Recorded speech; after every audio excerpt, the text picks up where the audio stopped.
में शांति। ओम शांति। ओम शांति। शिव बाबा के बच्चों को ओम शांति। ओम शांति। ओम शांति। ओम शांति। ओम शांति। हाँ, कहाँ छुप के बोल रहे हो? दिखते तो हो नहीं।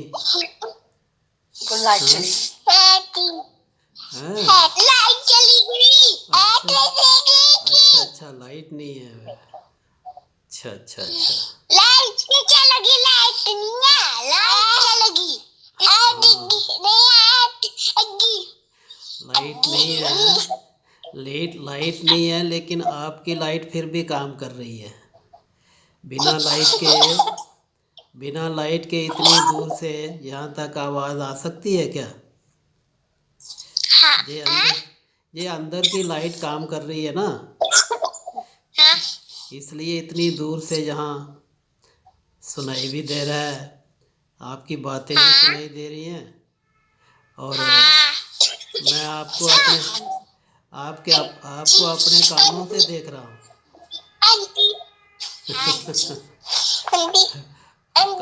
कानों से आवाज़ सुन के देख पा रहा हूँ। Very good, very good. खुश रहो, उड़ते रहो, उड़ाते रहो। खुश रहो, सबको खुश रखो। ओम शांति। ओम शांति। ओम देखो, आत्मा जिस प्रकार की एनर्जी रिलीज करती है, उसी प्रकार की एनर्जी सारे एटमॉस्फेयर में फैल जाती है। और उस एटमॉस्फेयर के साथ जो जो आत्माएं जुड़ी हुई होती हैं, जहाँ जहाँ भी जुड़ी हुई होती हैं, वहाँ तक वो एनर्जी पहुँच जाती है। तो ये खुशी के वाइब्रेशन, आनंद के वाइब्रेशन, ये सारे एटमॉस्फेयर में, सारी प्रकृति में जा रहे हैं।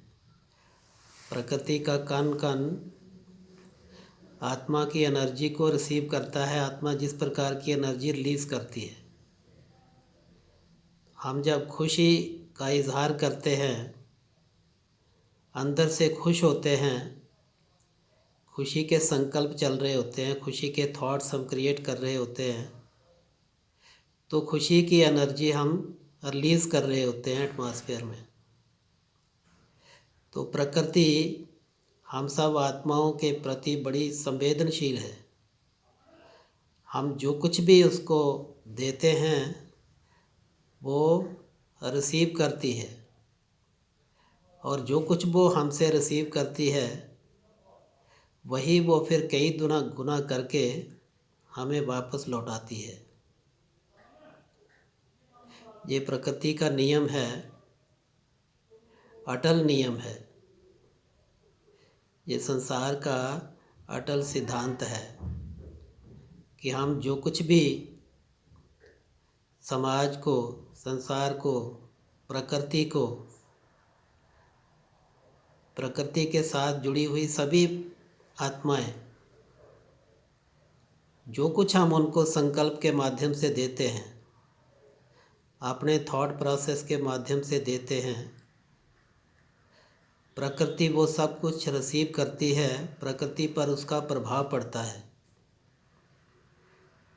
यदि हम खुशी का वाइब्रेशन फैलाते हैं, खुशी के संकल्प फैलाते हैं, खुशी अपने आप में एक एनर्जी है, एक शक्ति है। जब हम खुशी की शक्ति रिलीज़ करते हैं तो खुशी ही हमें प्राप्त होती है।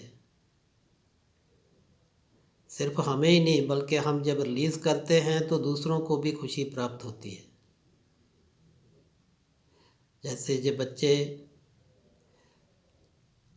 अपनी जगह चहक रहे हैं, जो भी आत्माएं जुड़े हुए हैं इस लिंक के माध्यम से, उन तक जे चहकती हुई आवाज़ें पहुंच रही हैं, तो आवाज़ के माध्यम से ही वो खुशी प्राप्त हो रही है सबको।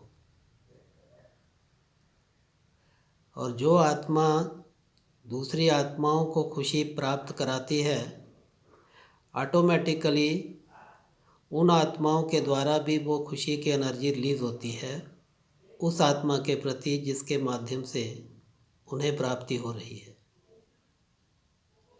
इसलिए कुल मिला के कहा गया है कि हम जैसा करते हैं वैसा पाते हैं, जो देते हैं वही पाते हैं, क्योंकि हम जो कुछ भी करते हैं उसका बीज विचार है, संकल्प है, थॉट है। हमारे थॉट ही एक्शन का रूप लेते हैं और वो एक्शन हमारा भाग्य बन जाता है। कोई भी एक्शन, हम कोई भी कर्म बार बार करते हैं तो वो हमारा संस्कार बन जाता है, आदत बन जाती है, नेचर बन जाती है, भाग्य बन जाता है, संस्कार बन जाता है। और आत्मा संस्कार लेकर ही जाती है। एक शरीर छोड़ती है, दूसरा लेती है, तो वो जीवन भर में जो कर्म किए होते हैं, जो थॉट्स क्रिएट किए होते हैं, वो संस्कार के रूप में आत्मा लेकर जाती है। और दूसरे शरीर में जैसे ही आती है तो वो उन संस्कारों के आधार पर ही फिर आगे बरतती है। उसका बर्ताव वैसा ही होता है, उसके थॉट, एक्शन और बोल वैसे ही होते हैं जैसे वो संस्कार लेकर आई होती है। इसलिए कुल मिलाकर कहा गया है कि हर आत्मा अपना मित्र और शत्रु स्वयं ही है, क्योंकि थॉट हम खुद क्रिएट करते हैं, थॉट के रचता हम खुद हैं, क्रिएटर भी खुद हैं, कि क्रिएशन भी खुद करते हैं और उसकी पालना भी खुद करते हैं,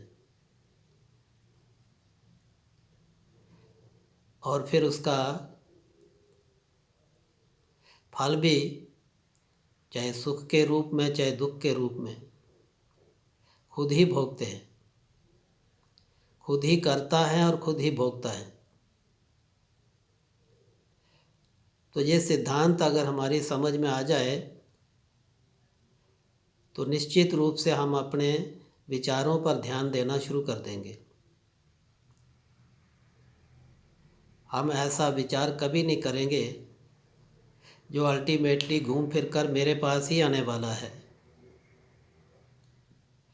हम ऐसे विचार करें जो अल्टीमेटली मेरे पास आएँ तो मैं उनका खुशी से स्वागत कर सकूं, आनंद से, प्रेम से उसे रिसीव कर सकूं। इसलिए कुछ भी रिसीव करने से पहले हम ध्यान दें कि हम रिलीज़ क्या कर रहे हैं।